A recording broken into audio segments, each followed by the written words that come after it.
So my name is Pranoo Kumar Skomra, and my business venture is Rohi'S Readery.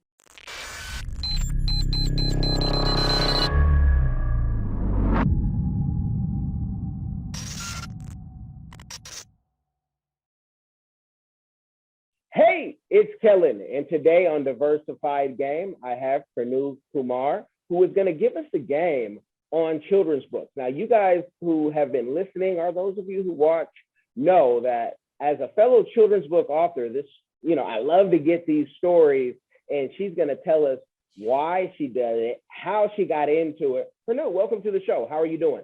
I'm doing well, thank you. How are you? I am awesome to, better than I deserve if I'm listening to Dave Ramsey, because I surely am. But I'm blessed by the best. But how are you with what you were telling me, your new baby and, your new venture as well? Tell us about it. How is it being a new mom and new author? Oh, it has been wonderful and a whirlwind and all of the feelings on any given day. Being a new mom has been a blessing. It has been a learning curve for sure, just as with this new business venture. But, I am taking it day by day, especially during being pregnant and having my little one during COVID. It's been a journey, but I'm so grateful that I've had, whether it's virtual or in person, have had a community of support and love to get me through this, especially the first 6 months. And also with this new venture, essentially within the first 6 months. Wow. Yeah, that's a lot to deal with. And I'm glad that you have a, good support system. And I want to talk about support, to be a new parent and also an entrepreneur. How do you vet who can be in your circle and who has to get out the door? Tira la puerta. Yeah. I love that. It's so interesting you say that, because I have definitely developed a strong understanding of intentionality with time. When having my little one, I would say that, and with the people that I spend time with, well, in the beginning of pregnancy, I was essentially alone because we had to isolate, for at least 2 months. However, thinking about the intentionality of time, before I had my little one, I was in the classroom, working 14, 15-hour days. Poor husband didn't get to see me very often through it all. But he understood and supported, my journey in education. But it's interesting now, having her, I've had to really shift and really think about, okay, how do I ensure that I am present? How do I ensure that when I have time, I'm using it quality, whether it's taking care of myself or spending time with someone that I care about and love. I'm sorry, the doorbell rang. No, it's never, no one ever comes to the door. So I'm so confused right now. I'm sorry. No worries. But really thinking about the intentionality of who am I spending it with? So it has been, whether it's virtually with my parents, with my husband's family, my closest friends, also some of my friends who recently have also had children have been texting away saying, hey, what do you do for this? Or how do you take care of yourself? Or, how do you take care of your marriage through the first 6 months, things of that nature. But I've just been really intentional about how to take care of myself and my family more than, I would say, my profession, because I know that's what's going to be there for me in the end. Well, we like to focus on international. And, if I'm looking from your last name, I would assume, and I hate to assume, so I'll ask that you come from an Indian, background. And family is a big thing, real big thing, especially when you get out of this country. I mean, family is everything. Oh, absolutely. But how has it been, with having a big family, used to, big gatherings, and you have, a new venture, and you usually typically can get support from the family. Has the family been even able to support? Because I know in India, I mean, COVID is just blasting through. Who can even think about a book to read when lives are, just going and going, and our prayers go out to them. But like, how has that been? Has the dynamic of the family gotten tighter, or have things kind of like, slipped away? It's interesting because my family and most of my family actually lives in India still on my mom and dad's side, especially my mom's side. And so my parents, when they moved, when I was born in India as well, when we moved to the US, it was really just the three of us. And so the dynamic at least has not changed in the sense of uh, being in a small sort of close knit unit. But I will say, I was not able to see them for almost a year. And through one of the most sort of life-changing experiences of being pregnant, that was a huge thing. And it was really hard. But I will say one of the things that I really value is that the communication did not change. Talking to my mom every morning and probably every evening did not change. The fact that if I didn't talk to my dad more, 2 days went by, my dad was saying, okay, what's going on? What's happening? That's the Indian culture right there. Wait, no, we're supposed to say goodnight to each other. Yes, you're 35. We still say goodnight to each other.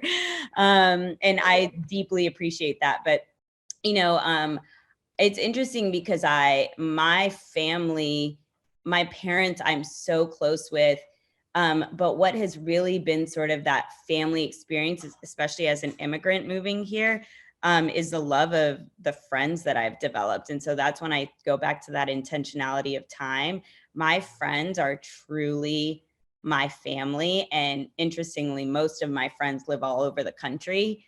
But yeah, that's been a really instrumental part for my journey. And but the love of my family and the support of my mom and dad has been what has really gotten me through so many experiences, especially in the past couple of years. Well, and I know some folks, especially from America, will say, hey, once a year, that's about right. Holidays, very abnormal in most other cultures, I would say. Now you're writing books, and you have Black and brown characters. And I know from studying, the market, because I like to write children's books as well, based on my daughter's travels. London and Sydney.com, folks, for you guys to check that out. What inspired you to say, I'm going to have these characters of Black and brown characters? Because it's like under 2% last time I saw of like, Black books, especially of people who weren't Black or brown writing these books. It was usually everybody else telling the story, which somebody had to tell it. So we needed more writers who looked like the characters they were drawing about, and that's all on us. So what was the inspiration and your focus on that? Yeah, so a couple of things. So most of my writing has been around curriculum development in schools. I'm sorry, that's also my little one in the background, Kellen. I love it. So most of it has been around project-based learning. So really thinking about the intentionality of where our students are from, their localities, their communities that they come from, their culture, their history, and thinking about how do we ensure that this is the curriculum, the resources, the books that we place in front of our children are really empowering them and really uplifting and honoring the stories that are honest, that are not being told. So that was one thing. Another thing, so I haven't written any children's books myself, but with the Readery, the goal and the mission is that we are, and by we I say me, I keep saying myself in the third person, is that the books that are in this bookstore and learning center are representing those of historically marginalized communities, such as the Black population, Hispanic, Latinx, Asian American, Pacific Islander, thinking also about the indigenous population, LGBTQIA population, characters with disabilities, thinking about all of these stories that once again need to be told, because, my experiences of moving to the US and growing up in the education system, my family and I experienced oppressive and racist practices, not only in the education space, but in the professional space. And I constantly think about, as I reflect, especially for my daughter, how could the trajectory of my life and the way that I formed my identity have been different had I had even a handful of books that looked like me and my experiences in the classroom? And that was simply not the case. And even now, it's so hard as an educator sometimes you have to go through hoops and loops to be able to implement a curriculum that you want, to be able to have the books that you want in your classroom. And so, when I think about my hope for children, especially children of color and the Black and brown population, I'm thinking, what are the books that should not only be talking about history, because that's obviously important, but what about the everyday experiences? What about that little Indian boy that's wearing a patka and entering kindergarten for the first day and having the same types of emotions that any other child is having? And how do we navigate helping that child and thinking about, oh, a child is reading this book who may not have that same experience, but is developing empathy, sparking curiosity, and thinking, okay, I've now learned something from this book. How can I take what I've learned and make change in the world? How can I take what I've learned and build understanding of another person's experience? So sort of all over the place, but clearly I am very passionate about identity and identity-driven learning through the context of children's books. And so is the goal of your organization, and you guys links will be in the description box, is to take those authors who are writing those stories until you write one, and then you place it in. How does that process work? Because there's many folks, I'm a consultant, PR guy. People say, how do you guys create children's books, or how do you create this, and how expensive is it? I heard it was really expensive. And what is expensive, I don't know, because that's all based on your budget. But how do authors reach out to you and say, I want my book in your organization? Because I don't want people to come and say, are you going to buy my book and give me a little $30,000 advance and all these things that Penguin and these other places will do? Are you going to market it? Or are you just there to kind of like Amazon host it so people know they exist? So the goal is, one, I am very intentional about ensuring that, to your point earlier, that the books that are inside this Rohi'S Readery, the authors and illustrators are reflective of the populations that they're writing about. So really thinking about the intentionality of, beyond just the fact that these are the storytellers telling the stories, but also thinking about, our book publishing industry is a primarily white male industry.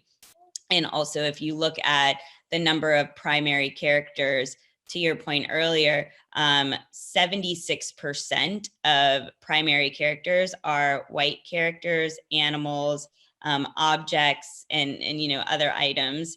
And so thinking about, okay, if only 0.05% of primary characters are of Pacific Islander descent, that's a problem.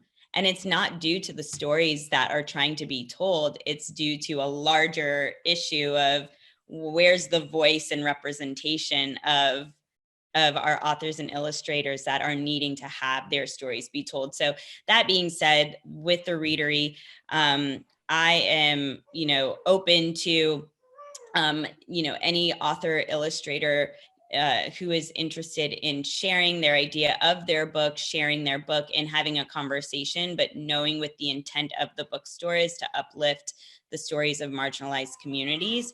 My other thing is, I want to ensure that I'm not only the only person that is finding these books. I'm so grateful that I've had wonderful colleagues and friends that work in the education space who are just as committed to this work. And so not working in silos, ensuring that, if you've heard of a great book, that if you can share that with me and we can read it together and we can think about what is the critical literacy piece that's going to come out of this. I want to be very intentional about the process and thinking about, what books are put on our shelves for our children. I do also already have a curated list, though, that's going to be in the store that has sort of been accumulating over the years of working in education. Nice. And so the authors, you guys can submit their book and people will see it. Is there any profit that they can get, like, or that your organization gets, where you guys become partners? Like Amazon, you become a partner because they put you in their network. They're going to take a piece if someone purchases it. Or are you strictly focused on, the academics, and I want to just get these into as many schools for the kids? I'm not really worried too much about the sales, Kellen. Stop thinking money. Yeah. So it's interesting you say that once again, because the mission of the Readery is really to provide accessibility and to provide a safe space and to be a space for community building. My thing is, if a child walks into the Readery, reads a handful of books, leaves without purchasing a book, the Readery will have accomplished its mission, because it's that one step closer to exposing windows and mirrors through the world of children's literacy. And also hopefully taking what a child has learned in those books and what we call as revolutionary readers to make change in the world. So whether it's just being kind to another human being, whether it is taking an idea that you have or a passion that you have and manifesting it into something more. However, with the books, the way that it's working is that, so I do have a curated list of books. However, if someone is interested, you can email me, and I'm happy to meet with you in the coming months to talk through the book, see more about it. And then the idea is that if we are to purchase a selection or an amount of books that you're experiencing profit from us purchasing those books, and then we're also experiencing a profit that can then go back into educational programming at the Readery, because that's another piece of Rohi'S Readery, is to provide educational programming for free for children. I love it, love it. And how'd you come up with the name? So Rohi'S Readery, Rohi is actually named after my daughter, Rohini Ray Scomra. But even more so, the name Rohini has real importance because it's named after my Annama, which is my grandmother in Hindi. And my Annama was a steadfast advocate and activist for children's rights in India, especially during the during the colonial rule. My Annama was also mentee to Sarojini Naidu, who is a freedom fighter in India. And she, for those who don't know who Sarojini Naidu is, she was an activist for women's emancipation, as well as children's rights during post-colonial rule. She was also someone who was named the Nightingale of India because of her commitment to poetry and in critical literacy in India. So when I think of the name Rohini, and Rohini is right now trying to contribute, I'm thinking about critical literacy, activism, and so I hope that breathes through the walls of the Readery. I love this because still to this day, I've complained, to TV people. I get to, be behind the scenes for so long. But when we talk about inclusion, diversity, they say more Black shows, but then they become gangster shows or shows that don't hit. But I've always talked about Asian films. And if we're thinking of, you know, people say Asia, China, and I say, well, you don't see until recently, you know, even Asians, Chinese, Japanese on TV, but you have never seen an Indian family on TV. So it's like to the masses growing up, they don't exist. And it's like, are you kidding me? And for Asians, I can generalize. People, for some reason, think that, oh, Asian women will be so submissive. And I'm like, have you had friends like that are outside that look like you? I mean, when you watch movies now on Netflix, I don't know if you've seen this. I'm the biggest collector of Nigerian films, so this is what I do. But Namaste Wahala. Namaste, being peaceful. But that Wahala, hey, check to my pigeon speakers, is serious. So how, like, where do you see, like, from the books of Indian? Let's focus on India. Over 1 billion people. In America, we don't see enough Indian representation, so people don't know how the culture is a lot of times. Got a special guest right now. So here we go. So I would say that I feel spot on with what you're saying about the Indian community. I saw the very first commercial featuring an Indian family a couple of months ago, and I started crying. I started tearing up. And I know, you know, and for me, it was a moment of, wow, I'm 35. I'm seeing, and it was a Kashi commercial, I believe. They were in nature, and they were, you know, it was just like your typical everyday family. It wasn't anything special, you know, but it was just an experience for me. And you know, there was a show that just came out on, I believe it's Hulu. I apologize if I'm wrong, either Hulu or Netflix, called Never Have I Ever. And it is about a young Indian girl who is experiencing high school with her friends and her very protective Indian mother.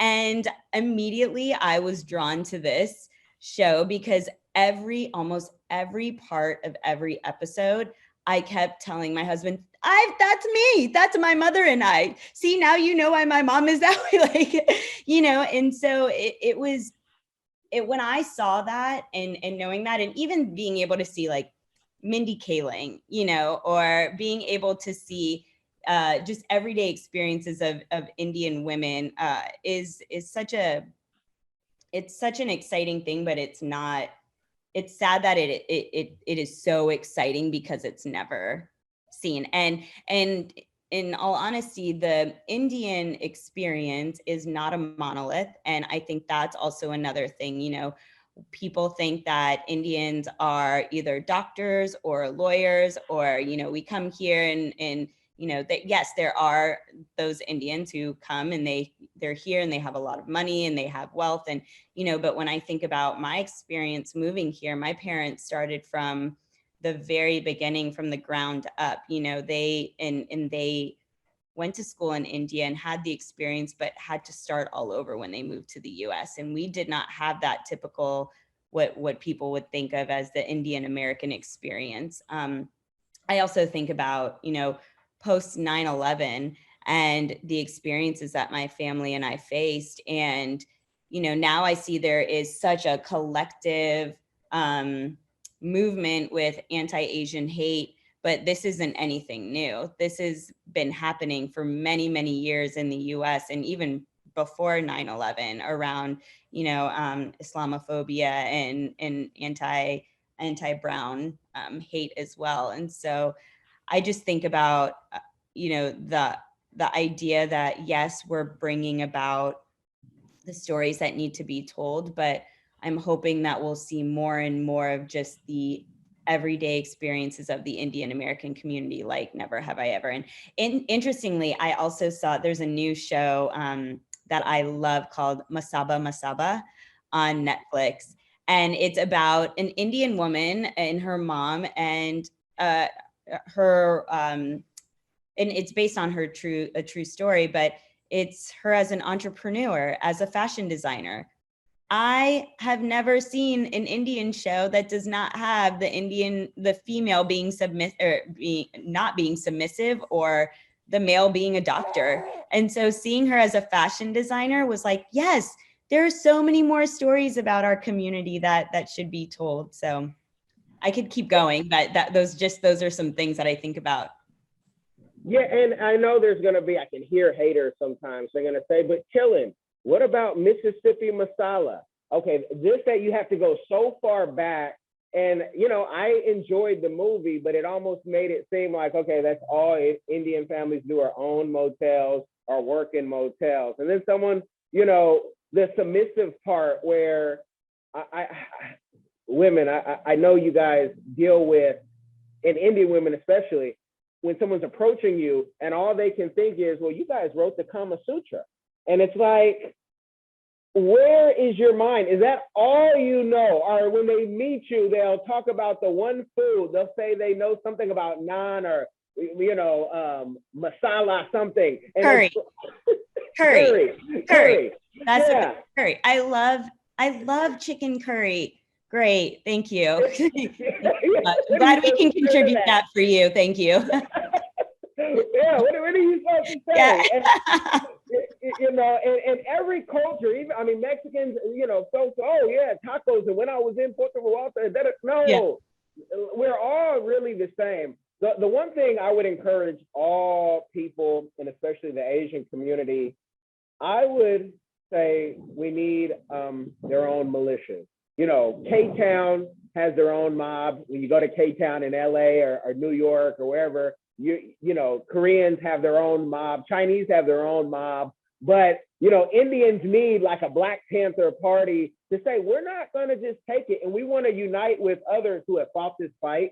Unfortunately, in this country, a lot of us have played nice, and being nice when your enemy is not willing to be nice or even listen to you and just sees you as labor, it's very difficult to go to the next level and get a TV show or have your book placed in Barnes and Nobles as a priority and not pushed in the back.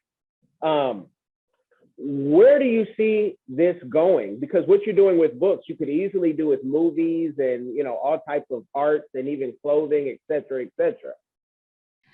Honestly, my first goal is to just expose these books in spaces where, you know, there's a system right now, or there has been a system in education. I'm sorry, Kellen, could I just put her down? Yeah, she just wants to bottle. Yeah, I know, she just wants to move. I'll be right back. I'm so sorry. Thank you so much. Oh my gosh.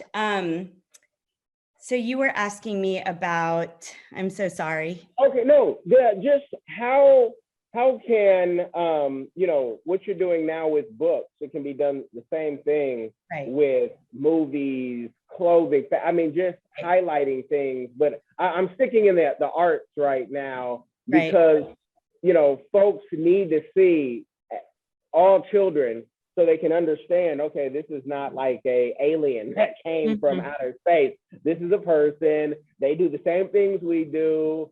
Yes, we love their food, but we are their sports ability, but we also, you know, love them as a person because they're just like us growing up in this, you know, beautiful world. So do you have any plans to take it to books, to movies, films for children?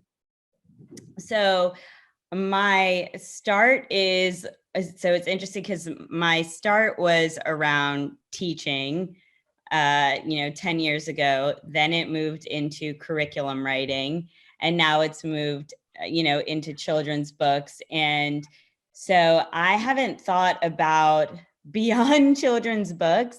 And I think the reason is because, and I would love if there's opportunity to get into these other spaces. And I will say the educational programming at Rohi'S Readery is we're working with nonprofits and organizations. We're currently talking in partnerships with, you know, like museums and nonprofits that are focused on educational services. So being able to tie a children's book with a piece of artwork that is created by a person of color.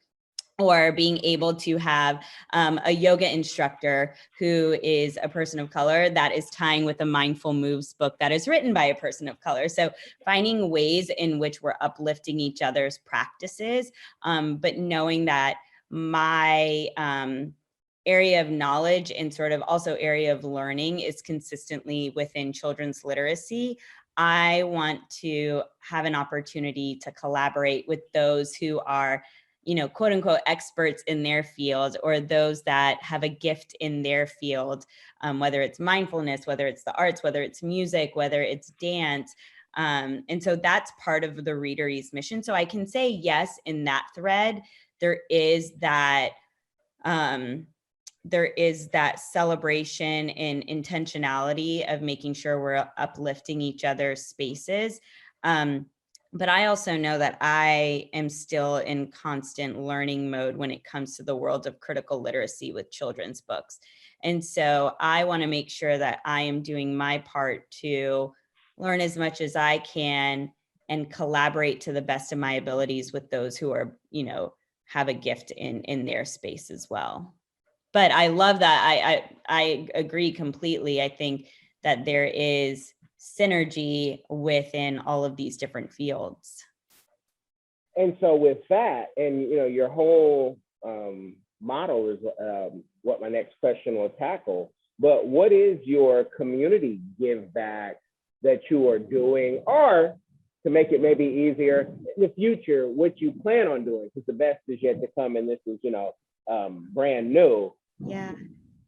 I would say, so right now I have been doing virtual and in-person revolutionary story time, so called Shades of Brown read alouds.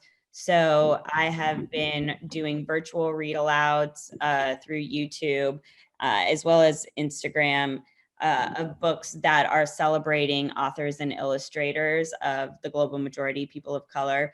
I've also been doing revolutionary story times in downtown West Palm in Rosemary Square area, where I'm reading a book and then providing an activist kit for the kids that goes along with the book. So that kids can take what they've learned at home, or take what they've learned with me and then apply it into their everyday life. Or they can make, like in one of our activist kits, I read a book about Sofia Valdez, Future Perez, and it was about this girl of Latinx descent, and she was Mexican, and she decided that she wanted to change the landfill into a park in her community, but she had the community support, and it was a very diverse community, and her abuelo was helping her.